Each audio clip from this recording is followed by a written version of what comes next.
Olá, seja bem-vindo ao meu canal. Eu me chamo Cristine Schwember, sou psicóloga e no vídeo de hoje nós vamos falar sobre o comportamento passivo-agressivo. Eu fiz um post aqui na nossa comunidade perguntando o que vocês gostariam de ver sobre esse assunto.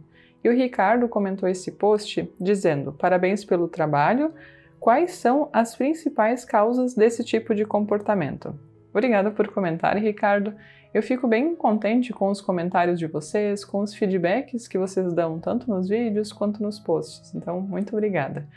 Hoje a gente vai falar sobre esse comportamento passivo-agressivo e quais seriam as possíveis causas disso. A gente pode pensar no comportamento passivo-agressivo como algo que gera muitas dificuldades, muitos atritos nos relacionamentos. Gera um clima meio tenso, de ressentimento, de uma raiva que às vezes não é manifestada. Esse comportamento passivo-agressivo ele pode ser tanto direcionado para outras pessoas como para o próprio indivíduo. Quando ele é direcionado para outras pessoas, acontece o que os autores chamam de inatividade prejudicial ou omissão de engajamento. O que isso quer dizer? Muitas vezes você sabe que poderia fazer alguma coisa para ajudar outra pessoa e você não faz, só que isso prejudica de alguma forma essa outra pessoa.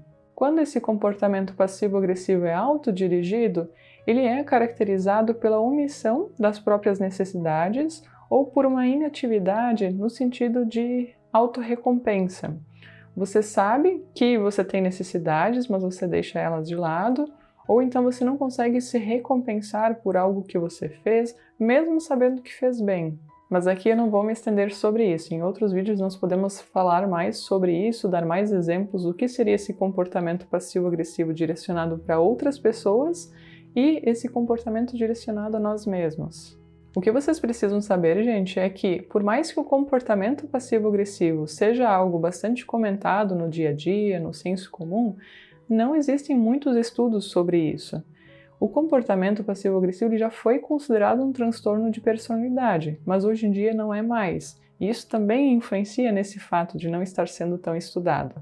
Então, o nosso objetivo de hoje, nesse vídeo, é trazer alguns pontos sobre isso, algumas reflexões que possam nos ajudar nos nossos relacionamentos, também a conseguir entender alguns comportamentos das outras pessoas, das pessoas que convivem com a gente ou de nós mesmos. O que autores de diferentes teorias supõem é que o comportamento passivo-agressivo resulte de disfunções nos processos de monitoramento e avaliação, e que isso possa vir de experiências negativas na infância, na adolescência, experiências ao longo do nosso desenvolvimento. Os processos de monitoramento seria a identificação que a gente faz, quando a gente se dá conta das coisas acontecendo, das situações que a gente se envolve, das experiências internas que a gente sente, que a gente pensa, e das externas também, que acontecem no nosso contexto, no nosso dia a dia. E a avaliação também como a gente julga essas experiências. Então seriam disfunções nesse sentido, de monitoramento e de avaliação. Por isso, numa perspectiva cognitivo-comportamental, esse tipo de comportamento é visto como uma inibição de assertividade, que pode ser tanto resultante da ansiedade, do medo de retaliação, como resultar nesse tipo de sensação, nesse tipo de receio. Então acontece alguma situação que é potencialmente estressora, a pessoa faz um erro de julgamento e interpretação sobre essa situação e acaba agindo dessa forma. O jeito passivo-agressivo de ser, ele pode ser considerado tanto um risco quanto um resultado de alguma psicopatologia ou de conflitos interpessoais. Então poderia ser tanto uma causa quanto uma consequência. O que os estudos pontuaram é que pessoas que têm esse tipo de comportamento passivo-agressivo tendem a se envolver em atividades que são improdutivas, que são irresponsáveis, como uma maneira de expressar uma emoção negativa, de expressar uma emoção que seja desagradável. Essa irresponsabilidade que eu comentei, ela só é considerada passivo-agressiva quando a pessoa tem o intuito de manifestar uma emoção negativa, de expressar uma raiva latente, mas não consegue fazer isso de outra maneira. Essa irresponsabilidade ela também pode aparecer de outras maneiras.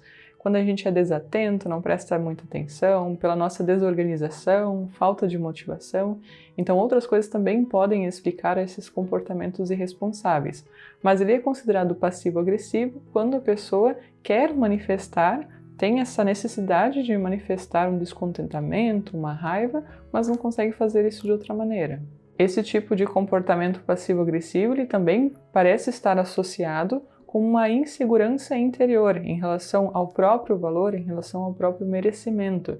Então, muitas vezes a pessoa pode ter esse tipo de comportamento porque se considera inferior a outras pessoas, sobretudo quando vê a outra pessoa como uma figura de autoridade que tem mais poder. Então, a pessoa pode não se sentir confiante o suficiente para expressar honestamente o que ela está sentindo ou o que ela quer.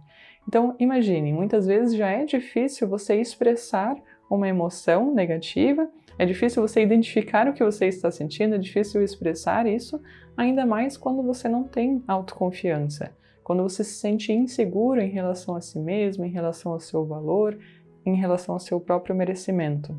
Outro ponto interessante é que as pessoas que têm esse comportamento passivo-agressivo podem ruminar muito sobre uma experiência negativa que tiveram, sobre uma outra pessoa ter a tratado injustamente ou desrespeitado, e aí desenvolver um sentimento profundo de desprezo, de ressentimento, mas não expressar isso.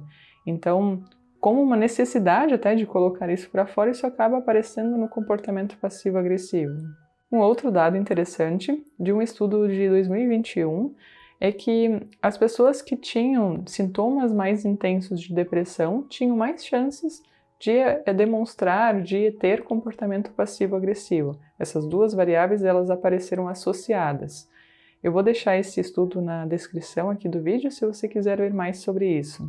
Bom, a ideia desse vídeo não foi esgotar esse assunto, apenas trazer alguns pontos, alguns elementos para a gente refletir e ter uma visão mais ampla sobre isso.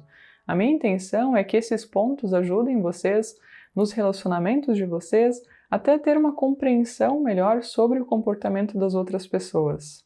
O que eu peço de vocês? Cuidado para não rotular as pessoas, para não sair diagnosticando as pessoas ou rotulando as pessoas como passivo-agressivas.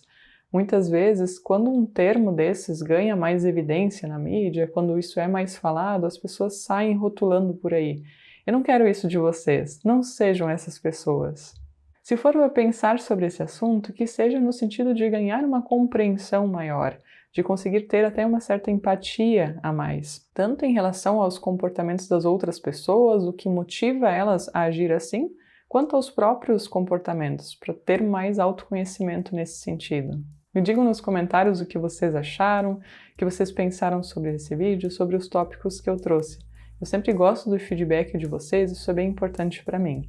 E fica o convite, se você ainda não se inscreveu no canal, a se inscrever e aí ficar por dentro dos próximos vídeos que vão vir, de ser notificado quando sair um vídeo novo. Ainda vamos falar mais sobre esse assunto. Eu espero vocês no próximo vídeo, um abraço e até lá!